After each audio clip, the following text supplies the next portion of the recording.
Hello everyone, and welcome to the Diabetic Voice. If you are like me, I love the holidays. And I love Christmas cookies. I have taken some of my favorites and converted them to low-carb, sugar-free versions. Today I am going to share my favorite, Fudge. This is the best keto chocolate fudge.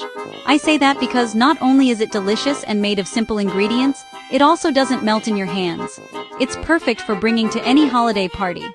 Fudge is an irresistible dessert, especially for chocoholics like myself.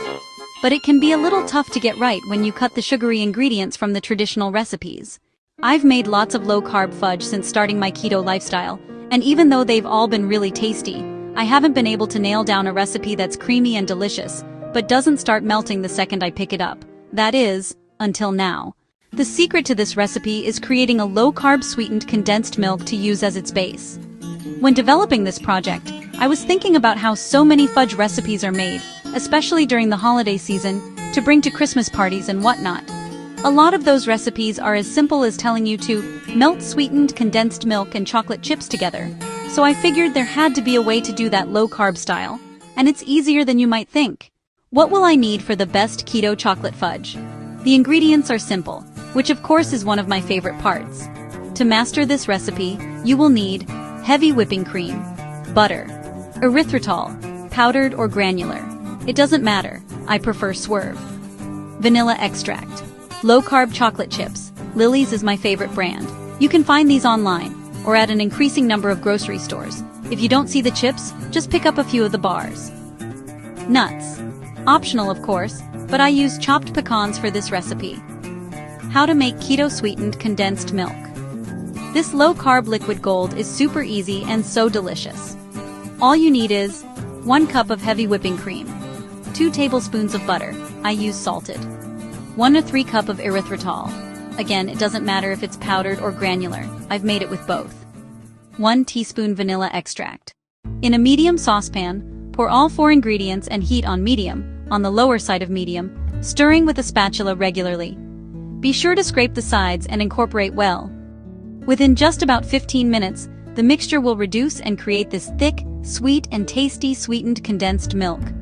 From this point, if you're carrying on with the fudge recipe, you can really just turn off the heat, let it rest for a bit, 15 minutes, or until it starts to kind of solidify, and mix in the chocolate chips. If you let the sweetened condensed milk cool completely, just mix the chocolate chips in over very low heat. Once the chocolate chips are fully melted, just pour the fudge into a parchment-lined loaf pan, top with nuts, and cool in the refrigerator for at least 1 hour.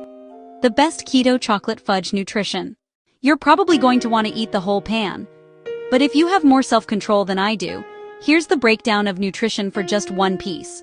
Recipe makes 12 servings. This fudge is very rich, so you might want to keep a cold glass of almond milk nearby. Calories, 154.77. Total carbs, including erythritol, 14.79 grams. Fiber, 4.59 grams. Sugar alcohols, 7.29 grams. Net carbs, 2.92 grams. Protein, 1.87 grams. Fat, 15.05 grams. The best keto chocolate fudge notes. I haven't tried this recipe with stevia because I don't really care for the taste, but it may be possible to make the sweetened condensed milk with stevia instead of erythritol. If you do give it a shot, please let me know how it turns out. To make this fudge in an 8A8 pan, just double the recipe. If you are only able to find low-carb chocolate chips like sugar-free Hershey's or Enjoy Life, this recipe should still work. But keep in mind the nutrition will be different. Also, many major brands sweeten their sugar-free candies with ingredients like maltitol, which can cause digestive distress when consumed in large amounts. Excited to make this recipe and really can't find low-carb chocolate chips bars? I added 1 3-cup unsweetened cocoa powder to the completely cooled, important, sweetened condensed milk, and put it in the refrigerator to set. It tasted different, but I think it still turned out good. If you go this route, be sure to taste as you mix because you might find you'd like to add some extra powdered erythritol to make it sweeter. Also, if you make it with the cocoa powder, just be aware that you'll end up with less fudge because there's less mass than chocolate chips, choch bars being added to the sweetened condensed milk. The nutritional information will be considerably different as well. The best keto chocolate fudge recipe ingredients: 1 cup heavy whipping cream, 1 to 3 cup erythritol, 2 tablespoons butter, 1 teaspoon vanilla extract, 1 cup low-carb chocolate chips, 1/4 cup chopped pecans. In a medium pan over medium heat, mix together the heavy whipping cream, erythritol, butter, and vanilla extract, stirring often for about 15 minutes until a slightly browned, thick sweetened condensed milk forms. Remove from heat and let cool for 15 minutes before stirring in chocolate chips.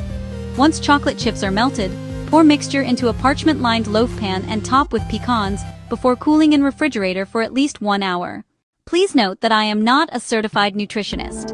Any nutritional information that is discussed or disclosed in this post should only be seen as my best amateur estimates based on net carbs.